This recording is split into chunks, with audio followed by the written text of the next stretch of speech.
Welcome to White Pill Radio, the roughly every other episode version of Theology on Air, which is a podcast outgrowth of Theology by the Pint, which is a gathering in Houston every month around craft beer and good food, and we look at moral and theological and philosophical and occasionally even political issues in person. I like to say that this is ultimately hopeful, post-apologetic, applied theology that looks at current events from a Christian worldview. That's where White Pill Radio is a little bit different from some of our other podcast offerings. And I like to say that this is blessed talk, but not happy talk. Happy talk is lame. Happy talk is superficial. Happy talk is not what we're going for. We're going for substantive conversations, which may sometimes rub people the wrong way. But, you know, I know that Cody can handle it. I can handle it. Ken can handle it. So none of us are going to leave in a huff today, are we? No, I don't think so. But anyway, we got a lot to talk about. But we do want to encourage you to go to theologybythepint.org. Maybe I said that too fast. Theologybythepint.org. You can learn about all of our upcoming events, past events. You can go to our YouTube channel. You can subscribe. If you're listening on YouTube, you should go to our podcast channel and subscribe there. Give us a rating, give us a shout out.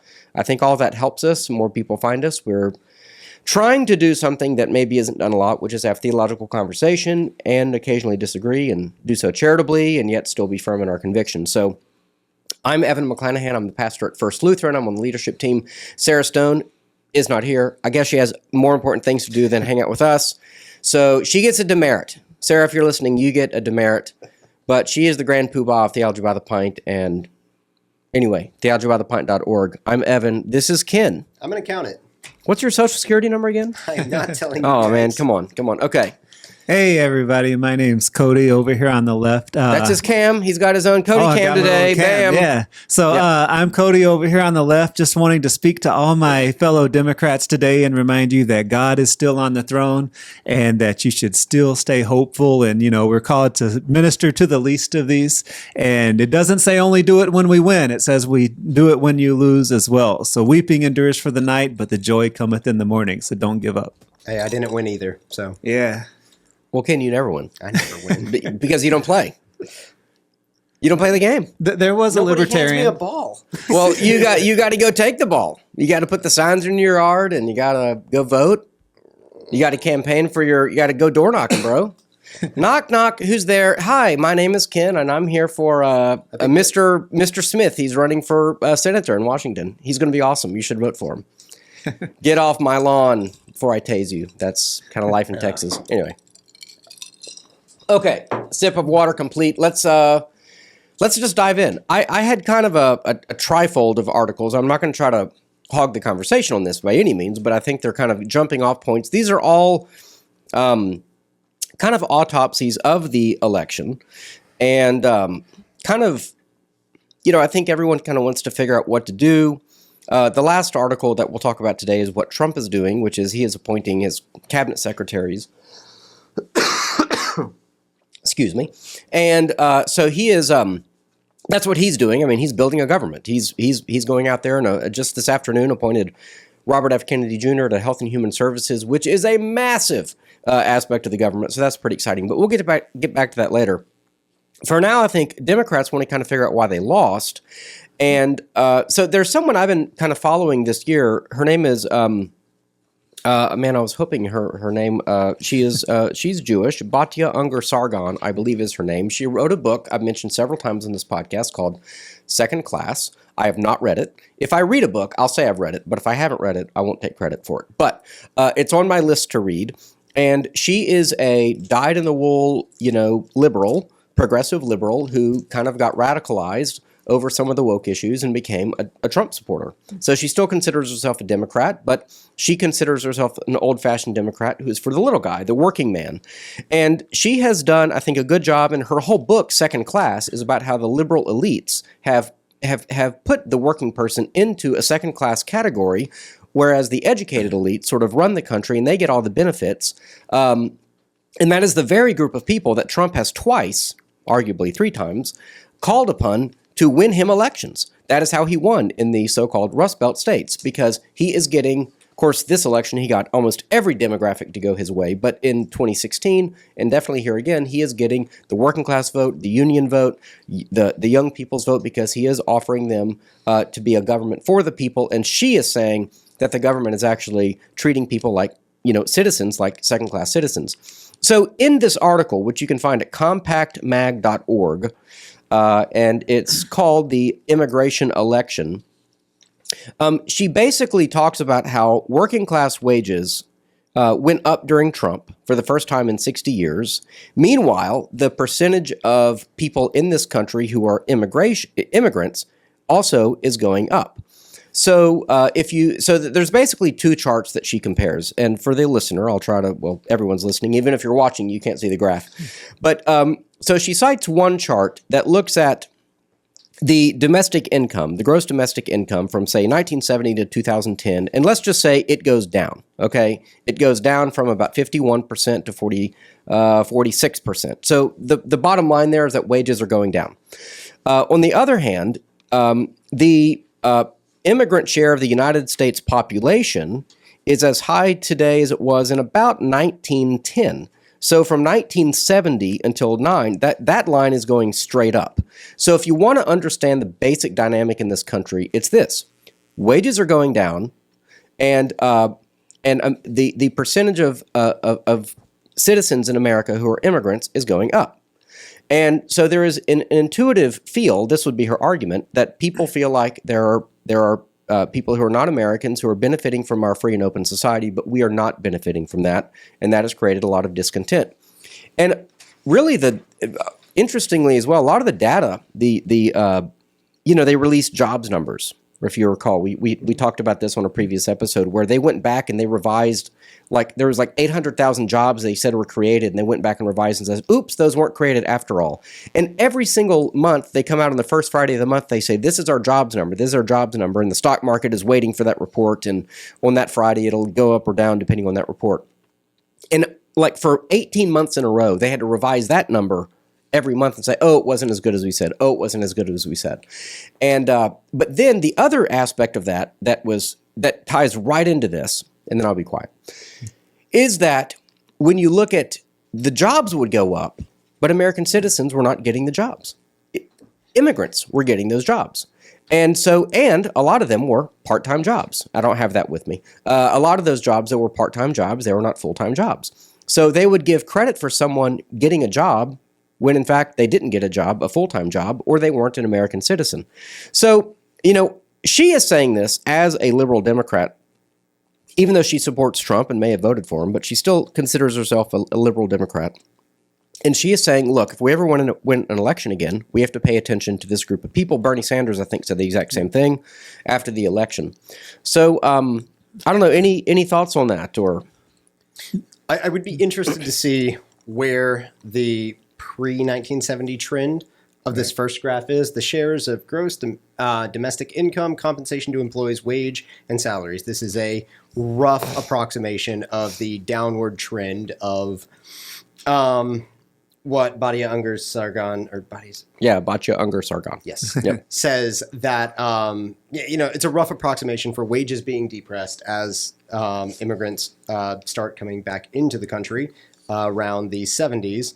I would like to see an A to B comparison of both graphs. But even then, we're still only looking at an immigrant climb of 4.7 to 13.7%. Yeah. Right? Yeah. Still a huge minority of the country. Yeah. Is that enough to depress the wages from, looks like the spike is 52 and the trough is like 42 right. percent, which is, I guess, I'm not even 100% sure what this top graph is supposed to represent, but it's shares of gross domestic income. And that's going to also depend on where you draw the top bracket and the lower bracket and define the middle class. Yeah. Right? Because, if you're drawing the top bracket for the last 10 years, I mean, Musk, Bezos, Zuckerberg, that's going to blow everything else out of the water and exacerbate that trend. Yeah. I would just want to, I would want to look at these with a little bit more granularity. Yeah. I'm not saying she's lying. I'm just saying that there's lots of way to lies with statistics. Well, I think it's looking kind of at like the Gini coefficient sort of thing. But yeah, I would say that, immigration certainly an issue, and both parties have cared about immigration. They called Obama the deporter in chief for a reason. I will admit, I think Biden did a horrible job when it comes to immigration on the first 3 years. And I hope that going forward, Democrats can do a better job on that issue. But, also in the 70s, the 80s, the 90s, we saw the dismantling of all of those New Deal programs that Franklin Roosevelt put into place. And I would argue that a lot of the programs that we saw put in place in the 1930s, 40s, and 50s as part of the New Deal, that was what created that strong, prosperous America. And then Reagan comes in, says, government's not the solution to the problem, government is the problem. And he starts removing all of those New Deal programs, and we start seeing the rich and powerful, I would say, rigging the system in their favor against the working man. And it's been both parties. Neoliberalism has been both Democrats and Republicans. So I think Bernie's right. I think if we had elected Bernie in 2016, I don't think there would have been a Trump, but that's just my opinion. So the answer, I agree with that. The answer to that is it's complicated because, yes, the FDR stuff and the Reagan stuff did exacerbate the delta between the uber rich and the poor. And maybe, because we can't run a counterfactual in Earth 2, right, but like maybe this is all due to technological advancement, but the standard of living kept growing, right? I mean, you can argue it was slower under FDR, and then the standard of living for the poorest of the poor got better under Reagan, even though the wealth gap, it's the old Margaret Thatcher quote, you would rather the poor remain poor provided the rich were less rich. Yeah. There's a little bit of that going on, and I think that like both sides lie about their. But the movement in the right, because there's a populist on the left represented by Bernie. There's a populism of the right represented by Trump. And people like Steve Bannon, who people love to say is an idiot. He's not an idiot. He is, in large part, the brains behind the populist movement these days, and he has a lot in common with a Bernie. And his disrespect for Bernie doesn't always come down to his economic ideas. It comes back to the fact that he didn't put up a fight against the uniparty, against the machine, when Hillary Clinton, booted him out of the running. But what he would say is that both parties have conspired, against the average American, because they have both privileged the outsourcing of jobs. They have both privileged Wall Street. They have both privileged, in this case, immigration into the country. And so let me give because this one of the things you could say about her taking these two charts and putting them together is that it's correlation, not causation. Right. But let me just say, this is what she says. The reason mass migration is correlated with tanking working class wages is the ironclad law of supply and demand. The more you have of something, the cheaper it is. The law applies to labor as well. A steady supply of low-wage labor puts power in the hands of employers and money in the pockets of the ownership class, taken straight from the pockets of the Americans that would have had to pay that money too, if they couldn't employ an immigrant. This is why working class wages went up so much during the Trump era, which is why he would say 2019 was the best economy that this country has ever seen. Wages were up, inflation was almost non-existent, and the reason wages were up was because there wasn't competition in the market. If you had a skill, it was incredibly valuable. Wait, inflation, what do you think deficit spending does? Yeah, and it causes inflation. What was the inflation rate during Trump's term? Yeah, he bullied Jerome Powell into having artificially low interest rates. It's like that was the entire. Did he? Yeah, it was the Fed policy to have 0% interest rates from like 2008 to whatever. Well, I'm not saying Obama was better. Well, I mean, 2008 would have been like Obama's term. I'm not saying he's better. Yeah. But anyways, going back to the middle class wage jobs that immigrants are doing now that like Republicans want. Or that like mechanics and stuff won't do. Like, y'all remember the Haitians are eating the dogs and stuff? Yeah. Like that came from. I don't remember that. Could you tell me that story? They're eating the dogs. The story came from Springfield, where like a city was losing all of its population. You and I talked about this when we talked about tariffs, and how like Rust Belt America is just losing population because the kids are moving away, and everything's getting more expensive because nobody can like build a factory there because there's no one to work there. And so these factories were going to go belly up in Springfield, and they worked with like the federal government with their asylum policy to bring in a bunch of Haitian migrants who revitalized the economy of Springfield. I don't know that that's true because Let's if you look at Springfield, it voted for Trump for the first time in like 50 years, voted for Republican. So they themselves said, yeah, we don't like this policy. But is that economic or is that cultural? Because I think it's possible to just say we don't like all these people who are different. What difference does it make? I mean, like, what if economics is cultural? What if cultural is economic? I don't think there's anything wrong with that. No. His point is that, like, you see somebody that doesn't look like you, even though the economics even though these people might have saved the town, right? They didn't save the town. That's the whole argument. Like, they don't exist outside of the government funding they receive. They're not entrepreneurs going in there, like, creating value to Springfield. They are literally living off of government largesse. That said we would have shut down had we not had an influx of immigrants. Let me go back. I think your cause and effect is wrong. You said people left the city, and so their factories didn't have workers. Mm-hmm. Maybe the factory moved to China, so there wasn't a factory. This is the entire hillbilly elegy, motif, which is that America, the American institutions, the government and the corporate interest, Wall Street largely, who the right and left populist are both against. Trump is not a Wall Street guy. He is not. In fact, the donor class went for DeSantis. The what are they called? The Chamber of Commerce crowd. They don't like Trump. They can't stand Trump. Okay. They want immigration. They want cheap labor. That is a whole. So that is the populist versus the corporatist. But the whole motif is that the Uniparty and Wall Street work together to ship jobs overseas, have slaves build our stuff, and then we get more profits on the return. We get the stock value going higher, but we lose the factories in Middle America. And once the factory is gone, then the people go. And so that's how you have a hollowing out. That's why it's called the Rust Belt, because no one's maintaining the machinery anymore. You're talking like imports are like exclusively made by slaves. Like what % of imports would you say would everything be in Walmart? Labor? Everything in Walmart is made by slave labor. Of course not. But yeah, so I'm wanting to put a confidence interval on that, right? Yeah. Like where we well, I mean, what do we consider slavery? I mean, how much money per day should a Chinese 16-year-old who works in a factory building our stuff, like before we would call it slave wages? Well, how much would an unskilled 16-year-old in the 1800s in America have made? Yeah, but no, exactly. It's an industrialization question, not necessarily a slavery versus not slavery question. Was it slavery back then?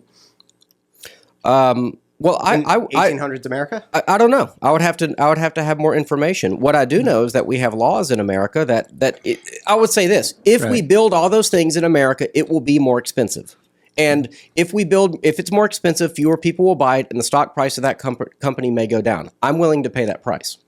Right. But another thing that you're talking about how we don't have slave labor because we have labor laws. But when you look at Trump's plans, a lot of it is about doing away with all of these labor regulations and all that sort of thing. So do we get closer to that, what we call slave labor in other countries, if we start removing our labor laws in this country? Well, here's a question. Are the illegal immigrants who have come into our country, are they working in factories where they are essentially slaves? There was just a movie. If they're not documented, yeah.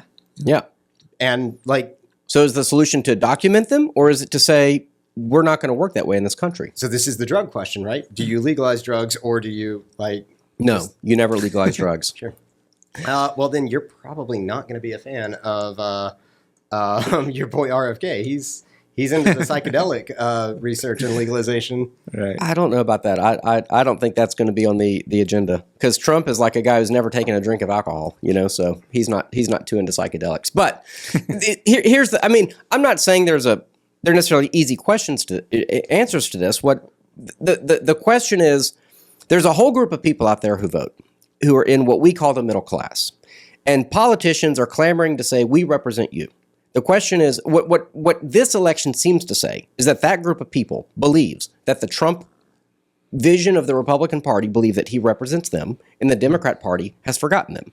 And people like Batya Ungar-Sargon have predicted that this would happen. She has said the elites in this country, the big pharma, the big tech, the big education, the big Wall Street, et cetera, they have forgotten the little people. And one way they did it is by outsourcing massive amounts of manufacturing jobs to other parts of the world. Even if they aren't slaves, they will work for half of what the American worker pays for. And I'm totally willing to admit, tons of them are slaves. However, when you put a percentage of slavery in your, like clothes from Walmart. Yeah. Like what percentage of them are slaves? What percentage Yeah. of them are just from a pre-industrialized? Like the thing about outsourcing is that America has like one of the largest percentage of skilled labor, like compared to any other like country in the world. We have so much skilled labor. Labor. Yes, we might not be making widgets, but we might be using widgets to make other things, right? Right. That's kind of like what we do. That is the entire point of outsourcing, is so you can trade your unskilled labor for skilled labor. Right. And yeah. But that is the very heartbeat of the economic debate we've had this conversation before, between the Milton Friedman school, the libertarian economic school, which Reagan applied to, which was de rigueur in the Republican Party until Trump.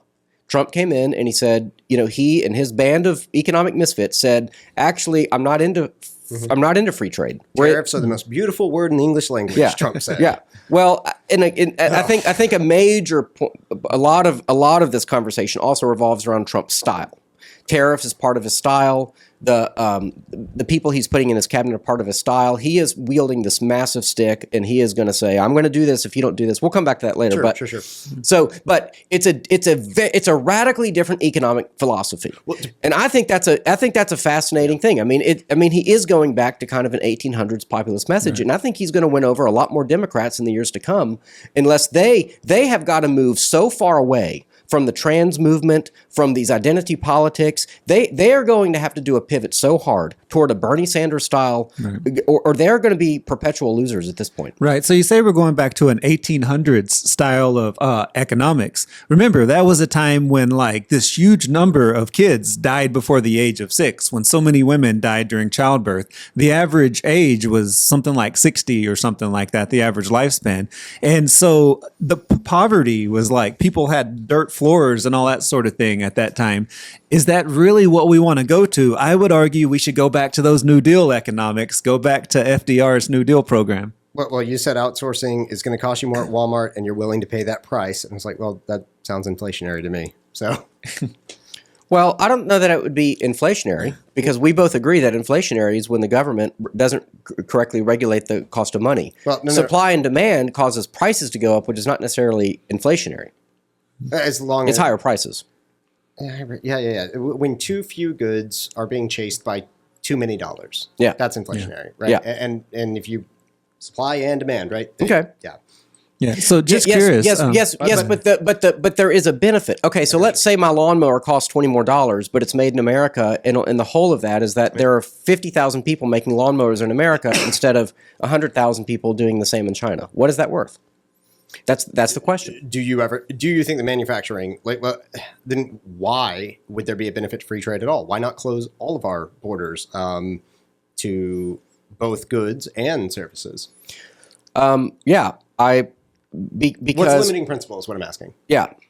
Well, I don't know that there's a set answer for everything. It might be that it really does make sense to get all of our bananas From America?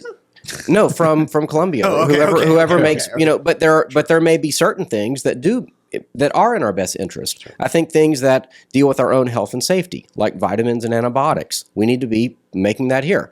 There are certain technologies that deal with war fighting, or would benefit other countries economically if they get that technology. So I can't would say you for say sure, that maybe something more middle of the road, instead of saying 20% tariffs across the board and 60% on China, that we have targeted tariffs involving military equipment and specific things that benefit that we know are in our interest, instead of just across the board? What Trump gives this example all the time, where if you want to sell a GM car in Europe, it's 100% tariff, but we don't charge a tariff on BMW. So a bunch of Americans are driving BMWs, but no Germans are driving GM. What does that do to the price of cars in America?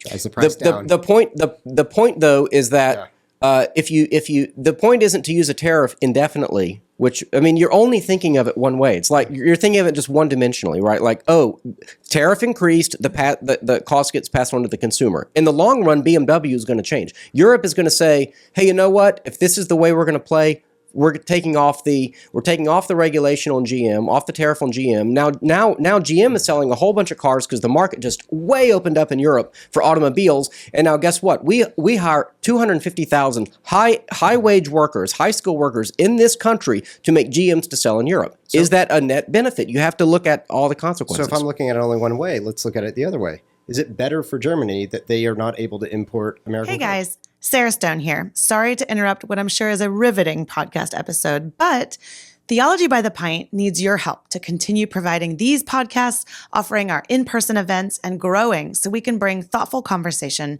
and the hope of the gospel to a world that's increasingly walking away from church and from faith. Now that we're a 501c3 nonprofit, all donations are tax deductible, so we've crunched the numbers, and if each listener of this episode gave just $1 for each episode you listen to, we'd put a huge dent in our annual budget. So consider giving today.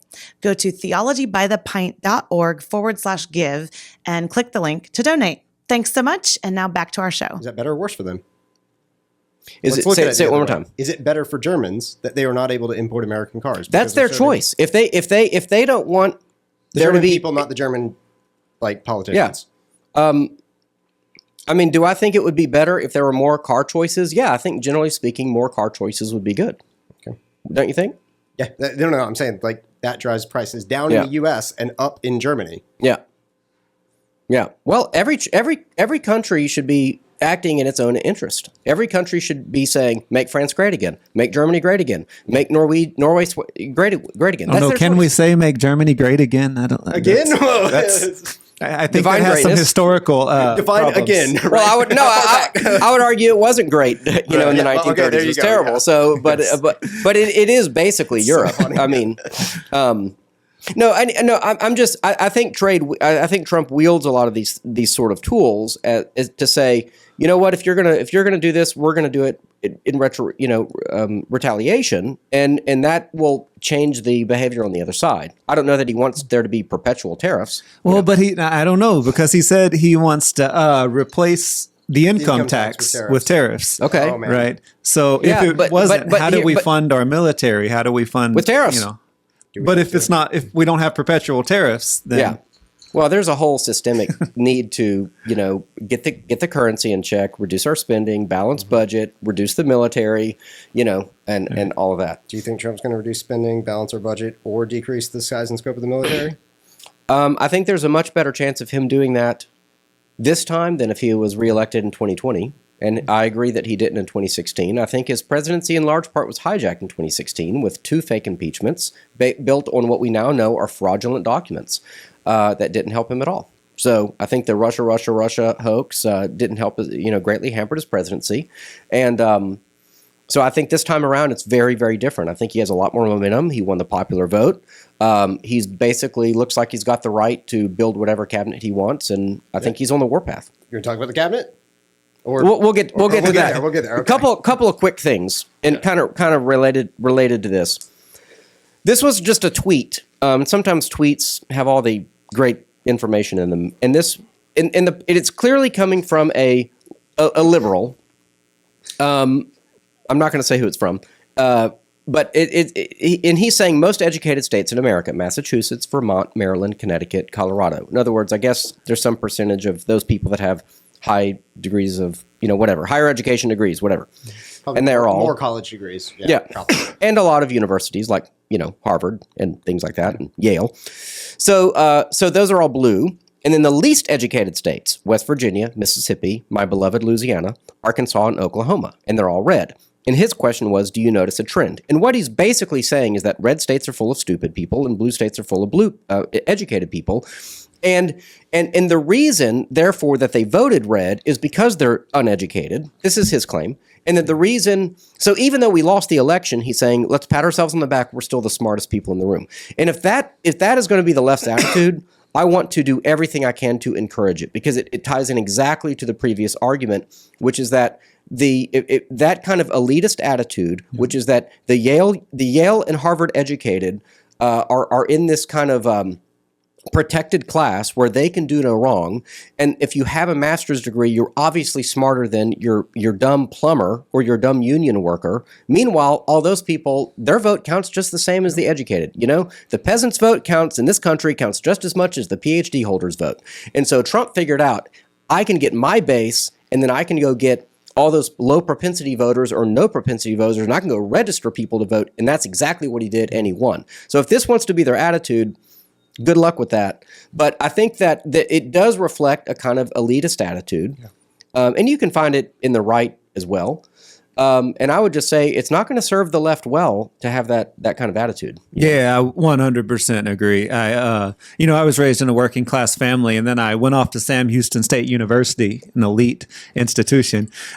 Just kidding. But I went and I got my master's degree in history, and now I'm a college professor at a local community college. But it was a hard transition because, like, when I got into this professional world, I still had my country accent. I still thought with my working class values. I can't tell you how hard it was to fit into these people who thought they were automatically better than me. And, I go out to my dad's ranch on the weekend and, in a way, those are my people because I can sit down and talk with them. And it's different than talking to people who came from upper middle class backgrounds who see themselves as the educated elite. Yeah. And I just get really annoyed with this sort of thing because, as Democrats, we say we're fighting for the working people. Then we turn around and we make fun of the working people. Yeah. It's not right.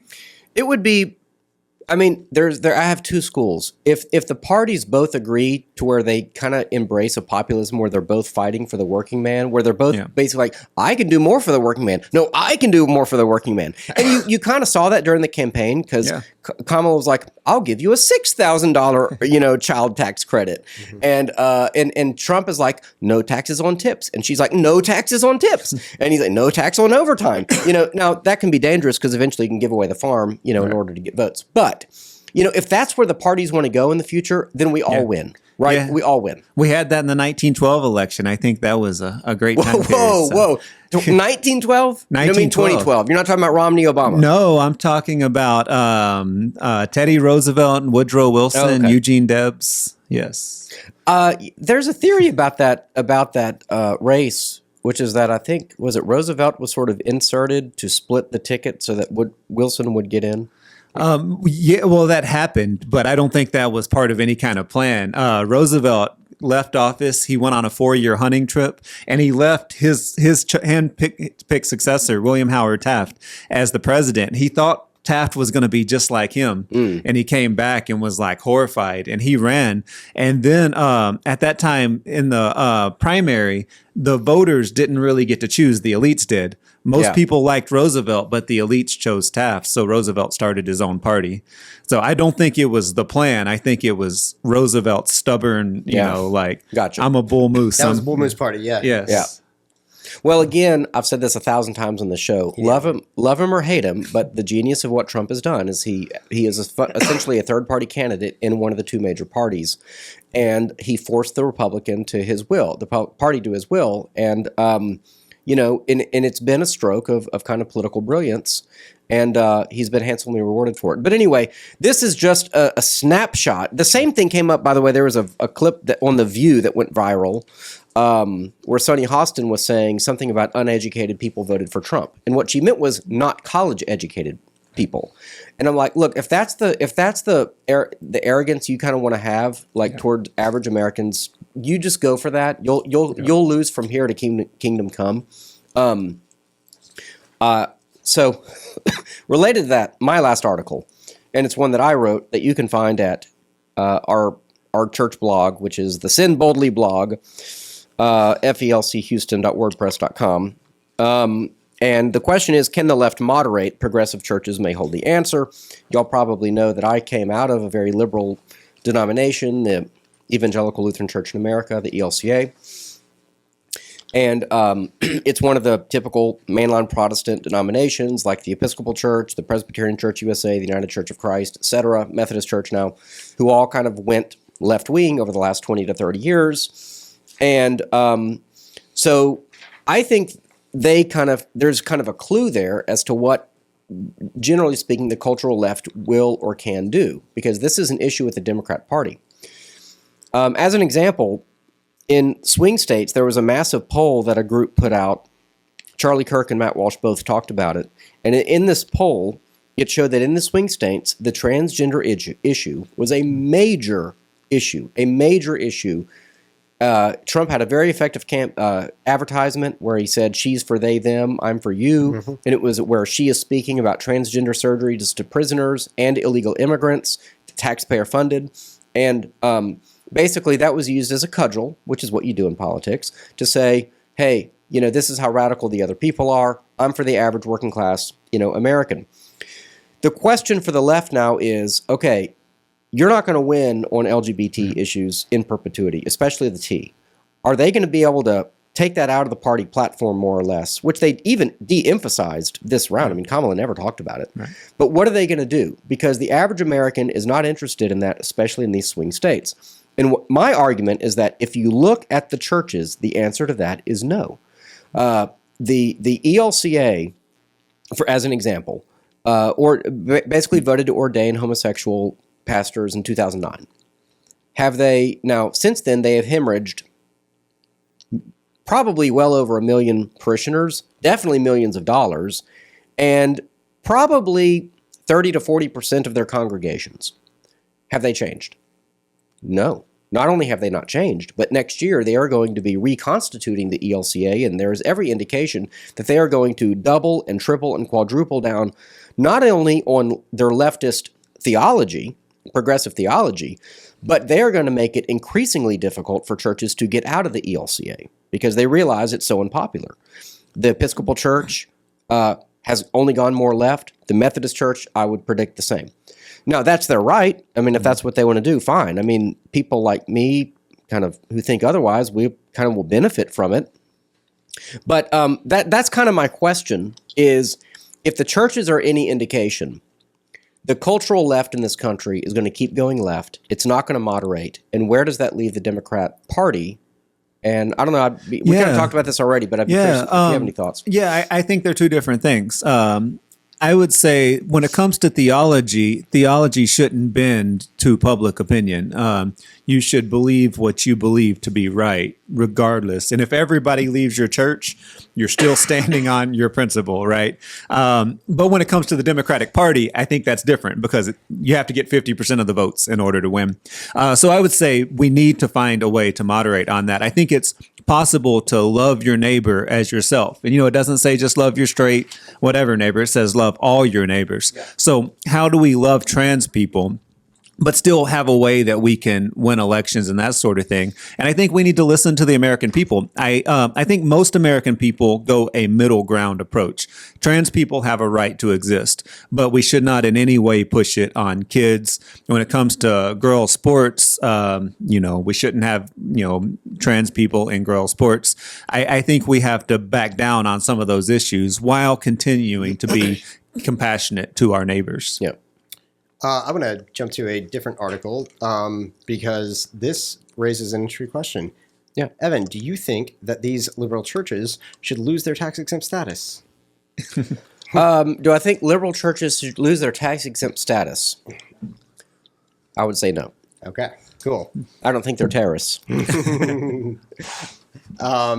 This is one of the more interesting articles. The ACLU is backing efforts to sink a House bill that is stripping nonprofits of their tax-exempt status if they bankroll terrorists, which is really, really interesting because right now this entire debate is surrounding the Israel-Palestine issue. Let me rephrase my question. Yeah. Do you think if they're donating to a Palestinian charity, that they should lose their tax-exempt status, Evan? Is that Palestinian charity funding terrorists? Is it? You tell me, and I'll tell you the answer to the question. I'm probably okay with, the thing about a tax-exempt status in America is that it's a privilege. It's not a right. There are certain, unless we just abolish taxes altogether, which I just said we could do with tariffs, and y'all said poo-poo to that. It's going to make my computer cost more. I said, oh, don't make me answer that about the abolishing the income tax, which I like. If Trump does that and replace it with tariffs, I'm going to have a real tough, a moral conundrum. a huge moral conundrum because right now we have both, right? Yeah. And Trump did all of 2016 with both. But. Okay. Tax exempt status, I love. I don't think it's fair that churches should be tax exempt. I think we should all be tax exempt. But I asked you this question earlier before the podcast started, and then you said, "Well, it depends. Who gets to define who is a terrorist, right?" Yeah. And this is a classic example of giving your side, because now the Republicans have the House, they have the Senate, they have the Supreme Court, and they have the presidency.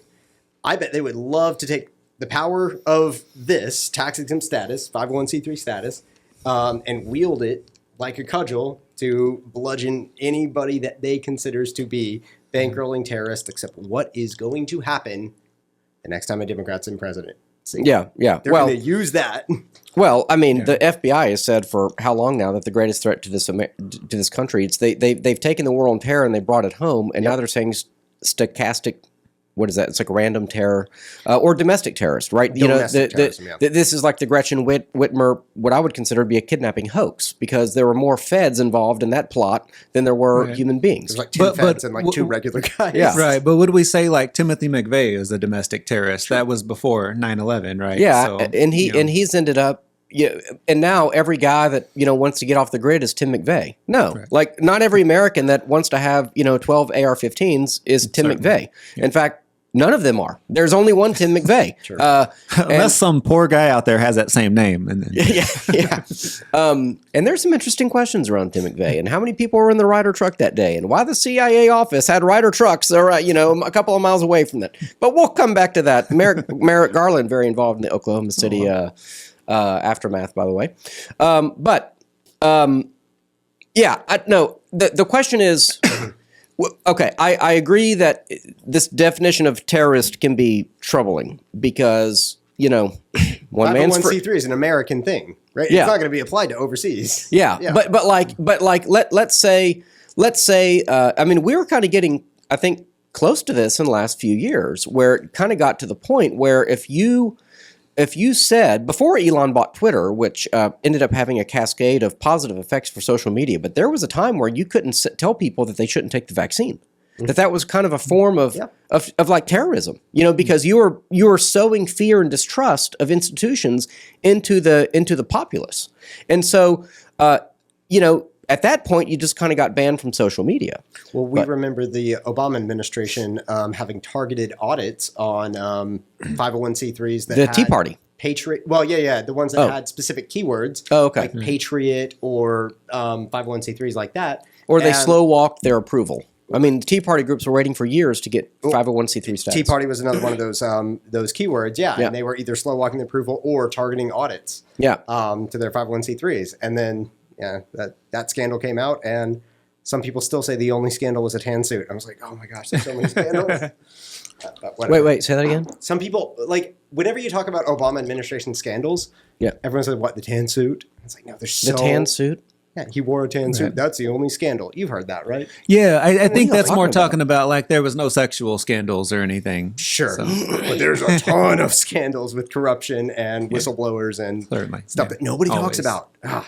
Drives me crazy. I have no idea what tan suit you're talking about. you don't remember Barack when Obama wore a tan suit? Yeah, This it a was bad like thing? a big deal. Well, Fox News made it a big Presidents deal. aren't supposed to wear tan suits? I mean, I guess now that I think about it, I don't remember seeing any in tan suits. Yeah, others have. Like they're like on social media. There's always pictures of Reagan and Obama both wearing tan suits. But Okay, that's news to me. yeah, It was one of those news stories where someone says something stupid. Yeah. And then the other side says, hey, look, they said that stupid thing for 12 years. So they just keep repeating that. yeah. That sounds fun. No, I mean, what is the argument here? Well, circling back to the Obama thing, it's like, I mean, we already have an example of the IRS targeting 501c3s for political persecution or whatever. Yeah. If they can completely strip their title for bankrolling terrorists, right? Your not-for-profit rifle club, they're gone with the next Democrat administration. Yeah. Yeah. Well, yeah, but at the same time, 501c3s can't be a tax haven. I mean, I actually object to what a lot of mega churches do with their tax exempt status. If you really want to know, I think they abuse the 501c3 tax code. You look at, say, there was a story years ago like how I think it was Stephen Furtick of Elevation Church in Charlotte, how, they create foundations, they create these LLCs or whatever, they create kind of tax havens. And so like he doesn't own his $2 million house, but this foundation that he runs, all his buddies are on the board of or something. And there are all these like clever ways to do it. And I don't think that's right. I don't know. It's a mixed bag, I guess. But I mean, if someone is actually using a 501c3, excuse me, a 501c3 to like, buy missiles to like fly into Jerusalem. Yes. No, that is wrong. So we agree on that, right? Sure. This is concept creep, right? Because, it's not too long before someone says if you hold a traditional view on marriage yes. in your church, right? Well, that's terrorism. Yeah, I would say that if this law was written specific enough, I would support it. If it very clearly said what it means by the word terrorist, I think it's something I could support. If it just says terrorist, no, that's way too broad. And even what I think it's targeting is like college students who are, they've seen videos of like babies getting killed on the internet and they're like, this is wrong that these babies are getting killed. And so now they're sympathizing with Palestine and the Palestinians. And in no way are these they're naive. Maybe they don't know everything that's going on, but I think they're coming from a genuinely good place of seeing something horrible and saying, I don't like that. And to label them as terrorists, I don't really know that that's the case. A lot of it is the gray area, not necessarily sending missiles, but sending like aid. Yeah. It's confiscated by Hamas, right? Right. You'll send an aid to a legitimate organization, but at the border. Or it's a school that is a legitimate school that Hamas has people under. Commandeered. Yeah. For and maybe the school was complicit in that, but maybe not. How could we ever know? Sure. So it gets fuzzy. It reminds me, though, remember when there's some kind of anti-Semitism bill about 6 months ago, and Thomas Massey opposed it because he said, what is the definition of anti-Semitism? And it was a link to a website that could be changed at any time. It had a definition of anti-Semitism, but part of that was basically saying the Jews are responsible for the death of Christ. Well, I mean, there's a factual matter that, there were Jews, including the high priest, who said, Christ should be executed, and the Romans played their role. And, it was because Jews and Romans. Yeah, of course. But it was but it wasn't one or the other. It was both. So that was an interesting. There's a corollary there of like how you define a term makes all the difference in whether or not something is right or wrong. So, yeah, no, I think you do kind of have to err on the side of not defining things too narrowly because you might get caught in the same spider's web later. Yeah. So. Did you want to talk about that Vox article? Oh yeah, real quick. Don't have to be quick. Take your time. Oh man, I want to make. I want for 3 hours. I want to make sure we have enough time for the cabinet picks. Yeah, but, So we'll go through them one by one in great detail. And inflation was a worldwide thing. Lots of countries got hit by inflation. And another thing that's happened is in most elections over the past year, 2 years, incumbents have lost, and it's been across the board. Sometimes you have conservatives lose to liberals. Sometimes you have liberals lose to conservatives. So what the argument is that across the globe, because of inflation, we have seen this anti-incumbent sentiment. Now, if you apply that to the United States, you could say that Trump is just a global trend. So he doesn't have some kind of mandate to put his policies in place. Everybody's just mad about inflation, and that was the crux of the issue. So there's no mandate for Trump to do all of the things that he's wanted. This isn't a conservative wish list. This is just fix inflation. So the article's from Vox.com. Why you can't understand Trump's victory without the global trend. The global trend being inflation. Yeah, the global trend being inflation as a reason to vote out incumbents. Yeah. Right.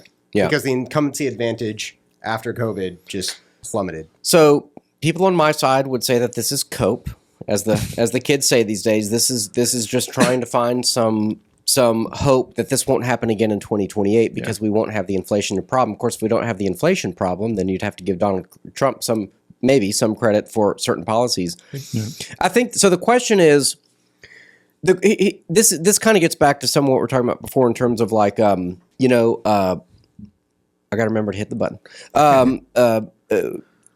In terms of what inflation actually is, COVID. What did COVID do? Well, we had this ridiculous, stupid, absurd, imbecilic. I'm trying to think of other words. Global shutdown, which obviously changed the supply and demand relationship and obviously hindered supply, which increased demand, which increased prices. I would argue that's not really what we mean by inflation. That's just higher prices as a result of supply and demand. Now I might be wrong about that, but when I think of inflation, I think of it as certain policies that mostly the creation and printing of money, essentially out of thin air, that increases the monetary supply, and there's not enough goods to chase. So therefore, so you could say it's supply and demand either way. Supply chain and monetary policy. Yeah. But generally, you do need to increase the money supply because if you have a growing economy, you have to have money in it. But if you do it too quickly, but your economy is not growing fast enough, then you have imbalance and you have an overpricing of goods. Meanwhile, you could have goods being produced, like when we learned how to mass manufacture, but the money supply was low because we had a gold standard, and so you would have deflation, where the prices of goods go lower. So there's a kind of balancing act, and we don't always get it. We don't always get it right. But here's what I would say: Biden and Harris were in a perfect position to buck the global trend. Because every country on earth is spending money that they don't have because they essentially have the ability to print it. Or they rely on the American dollar as the world reserve currency, and since our dollar becomes inflationary, every other currency does as well. What they could have done is said, you know what? I know we only take in, I know we have a budget of $7 trillion, but we only take in $5 trillion. If they were smart, they would have said, how about a balanced budget? I mean, Clinton did it. He got reelected because of it. They could have said, let's go back to 2019 budget numbers, which was a $5 trillion budget. We make $5 trillion. It'll be balanced. Sure, some of our favorite little pork projects are going to go bye-bye. But that would have greatly strengthened the dollar, restored confidence in the economy. You would have seen inflation go down. And, so that's what I would say. So it could be the case that we're still recovering from COVID, and that caused inflation, and that hurt everybody. But the question is, would those solutions be enough to counteract the supply and trading problems? Right? We can't run a counterfactual. We can't run an alternate experiment. But people have really hard time thinking about like second order derivatives. Are y'all familiar with like derivative mathematics? Right? No, like you only vaguely. Okay, so you have like a slope. Talk right into that mic.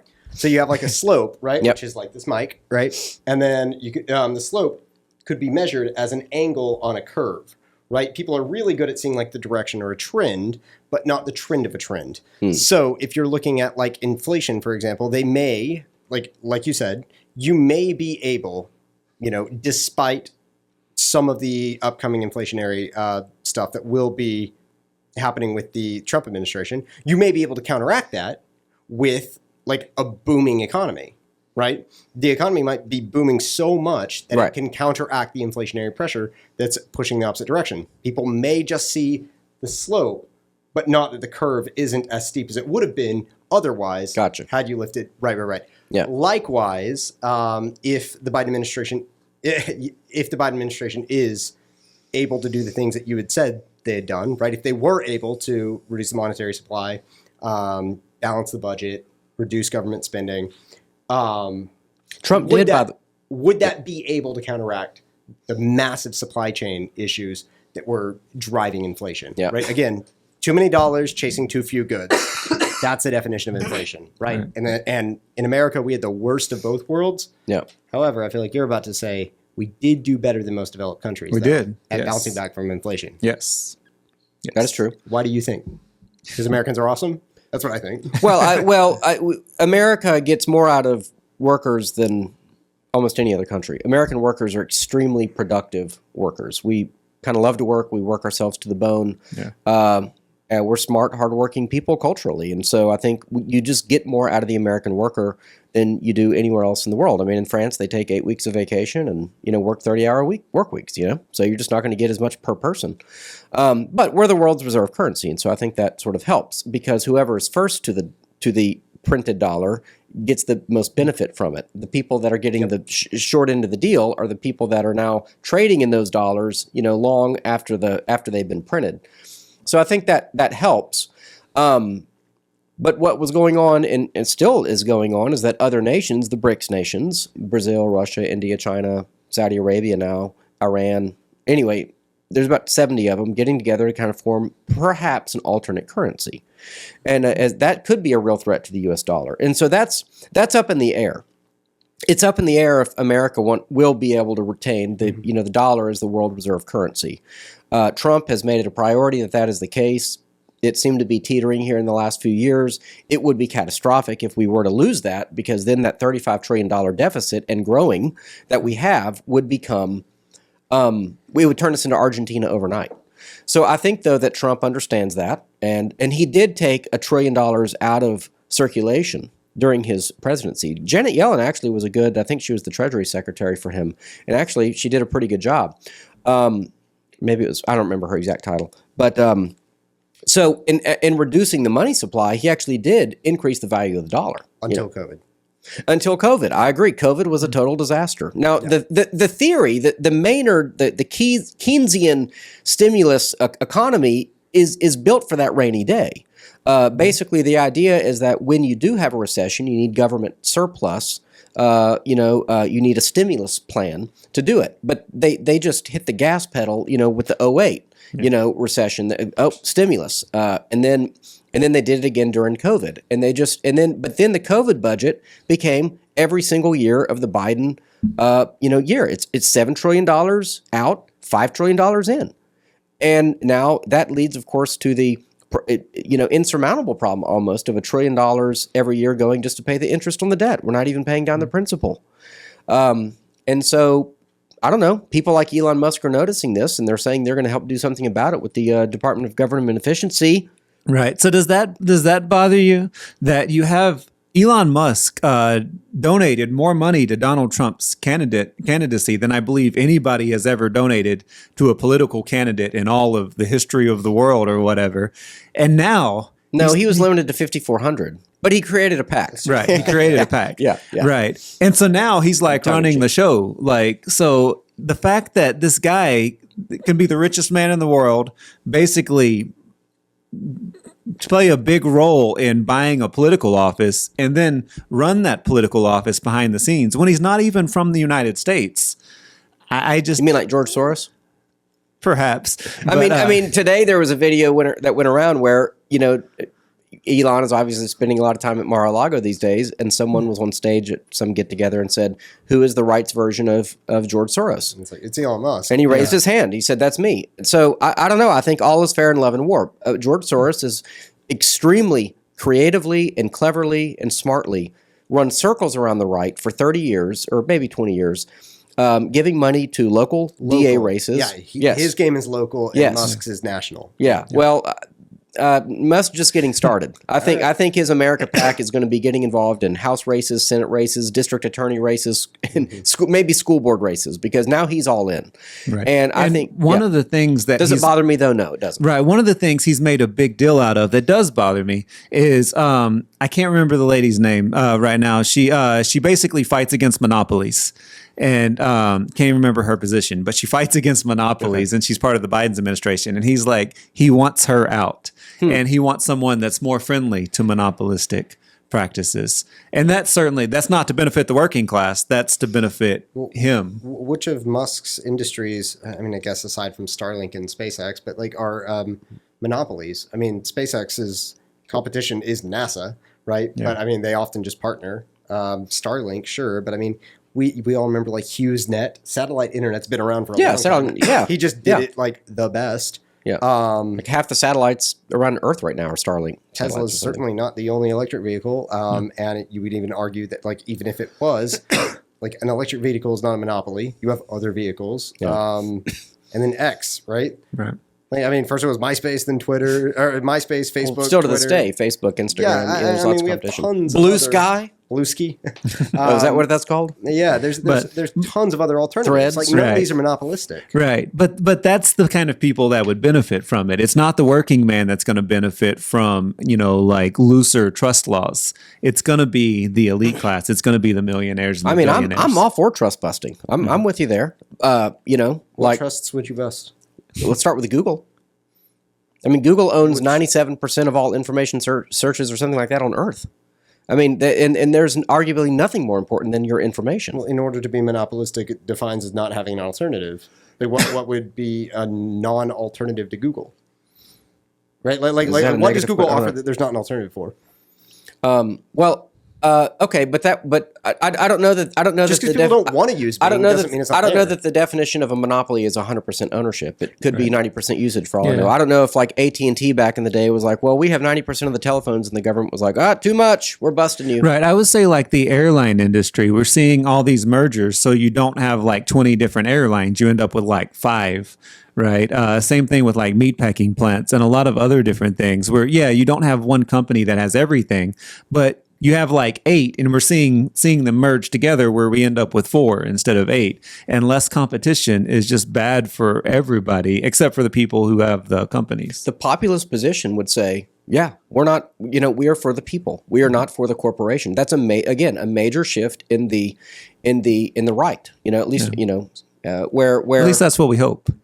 I think it's for real. Yeah. I think it's for real. I think if you look at the Mitt Romney kind of version of, corporations are not people or corporations are people or whatever, I don't remember now. But, that kind of stiff, he had no Citizens chance. United, right, is what that was from. Well, I think the left at the time was sort of critical of corporations, and his argument was that, well, hey, corporations are people, or I don't know, I can't remember now. Sorry. Yeah. Maybe it was Citizens United. I don't know. Well, he was quoting the line "citizens treated like people" from the Citizens United ruling, which was about a just like should corporations be allowed to influence elections the way that people are? Okay. Yeah. Or Citizens United is actually pretty interesting because on the one hand it preserved free speech, but there are a lot of conservatives these days who really don't like it. Yeah. So, other countries don't have money in politics. What was the old There's some rule? kind of public trust, and they each get, all the candidates gets the same amount or something like that. You would know this. What was the old rule about equal time? Oh yeah, the thing that Reagan killed. I can't remember the name of it. Well, there's but still some equal time was thing because required. Trump got a free ad on CB or NBC because of the SNL skit that Kamala Right. did. So there's still an equal time in terms of FCC. The FCC broadcast. Yeah, Yes. somebody's watching and like shouting it out, but I don't remember the name of it. Yeah.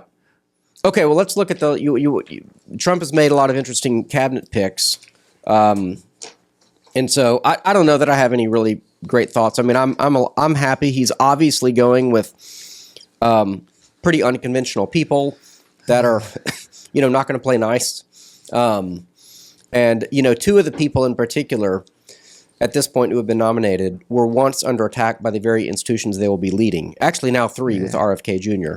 And he has fought against HHS quite vociferously with his book against Anthony Fauci and Bill Gates. You had Matt Gaetz under investigation by the DOJ, appointed, possibly for Attorney General. And then Tulsi Gabbard was put on the, Terrorist in the Skies program or something. And she's going to be running the organization that put her on a terror watch list. So I think it is kind of a retributive kind of selection of is that picks. a good thing though? I remember you saying that you think pornography should be illegal, but we know that Matt Gaetz takes pictures of women he sleeps with and without their permission shows them to members of Congress who aren't asking to see them. I don't know that. Oh, well, apparently the members of Congress say that he does that. How many witnesses do you need for that? Mr. Old Testament law? It would be 2. Okay, there's been a lot more than 2 reporting. But. Right. And that's not even the stuff that they're investigating. I mean, did he sleep with an underage girl and all these other kind of things? Maybe. And if the FBI is going after him, I don't see that as a problem. Well, he was cleared by the Department of Justice. Right. The only thing that still remains is it was now an ethics investigation in the House, which is no longer applicable because he resigned. The buddy that he gave money to pay them was, I think he took a plea deal though. I don't know. His name starts with a G. All I I'm can't- saying I is should look that up the his Department name. of Justice doesn't Yeah. like people like Matt Gaetz, and they cleared him. That's all I know. Right. So in America, he's innocent. Okay. Yes, Right? but innocent doesn't mean he didn't do it. Okay. Okay. Pete Hegseth. I have concerns about this. Have y'all heard about his tattoos? No. Oh, so basically, I've seen them. They look pretty awesome. Basically, one of them is a cross It's a that was Cairo. used during the Crusades, Okay. and the other one it says "God wills it," God wills it. Right, that was the quote from Urban II as he launched the Crusades, and I think that's a bad look for somebody that's in charge of our military at a time when we have conflict with Muslim nations, a guy who is that into the Crusades that he has symbols of the Crusades on his body. Are you pro Crusades or anti Crusades? Which one? Yeah, there's like 7 of them. Yeah, I think there's 4 big ones, and I think some were better than others. And I think Right. some were, I think some were justifiable, and some turned into absolute disasters. There is this, I think, kind of silly and bizarre fascination among a lot of young conservatives. I mean, there is a kind of, I guess you might call it an alt-right movement that I would not want to have any part of today, of kind of young Christians, glorifying the Crusades or going back to that. And then people say every Christian nationalist or everything that, every conservative Christian, is some kind of pro-crusader or something. And no. We have to make distinctions on. Right. There's a scale here, and I would be happy to say I'm something like a Christian nationalist, but that doesn't mean I'm pro-crusade.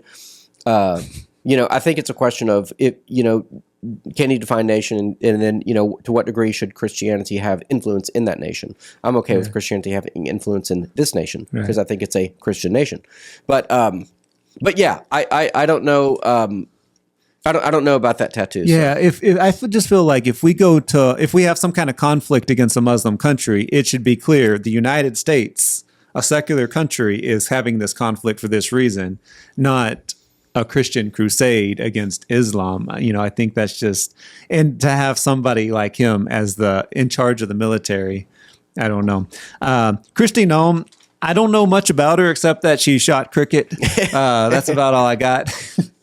No thoughts. She was a congresswoman for a while and 2-term governor, and I think the thing with the dog she was totally tone deaf on, but yeah, it's an important role. I mean Trump is this time around. I mean, what is very different. This is what Project 2025 was, by the way. It was basically a vetting service in advance of the Trump's winning, so that he could hit the ground running with people. And, Trump is definitely going to get loyalists this time. That's not a dirty word. Biden picked loyalists, too. If everyone picks loyalists, you'd be an idiot not to.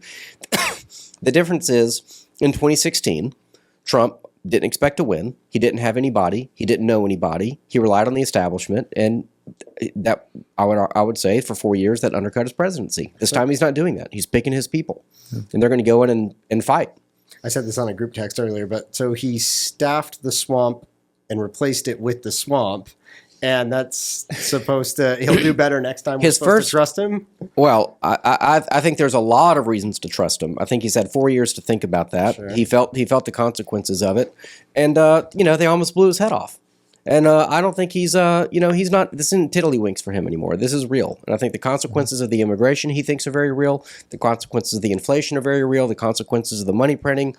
I don't know that he's that concerned about deficit spending, but I can tell you that a lot of the people in his circle, are.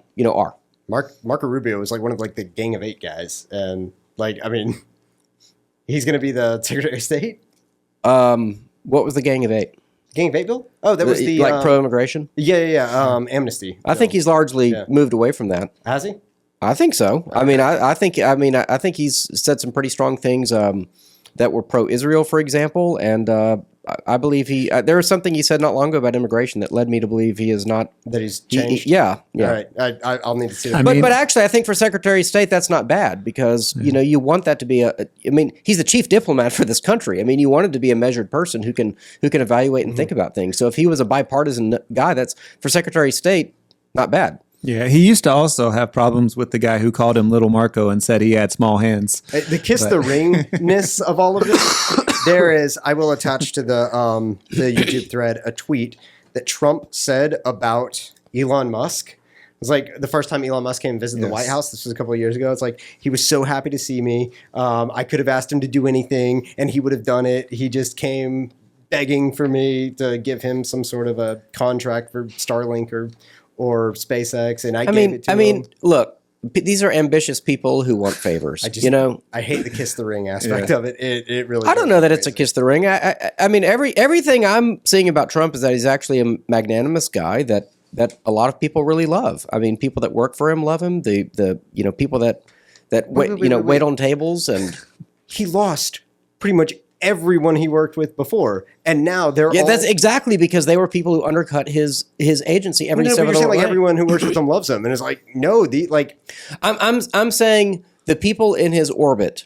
Some of them for good reason. The generals that were trying to keep us in Syria don't like him, right? Yeah. Like, okay. Yeah, I mean, you could argue that his enemies list is the best reason, to like the guy. He has all the right enemies.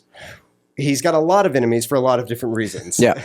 And even if they're good enemies to have, some of those reasons are not good reasons. Some of his allies I don't really like. Stephen Miller, architect, since we're talking about the Crusades of Muslims, the architect of the Muslim ban, right? Yeah. When Trump... Which won at the Supreme Court. Because they apparently didn't listen to the rallies. Remember how it wasn't a Muslim ban. It was because they added North Korea at the last minute. But you remember, it was a keep our land safe by keeping people from terrorist countries out. Those happen to be mostly Muslim countries. It's not a Muslim ban.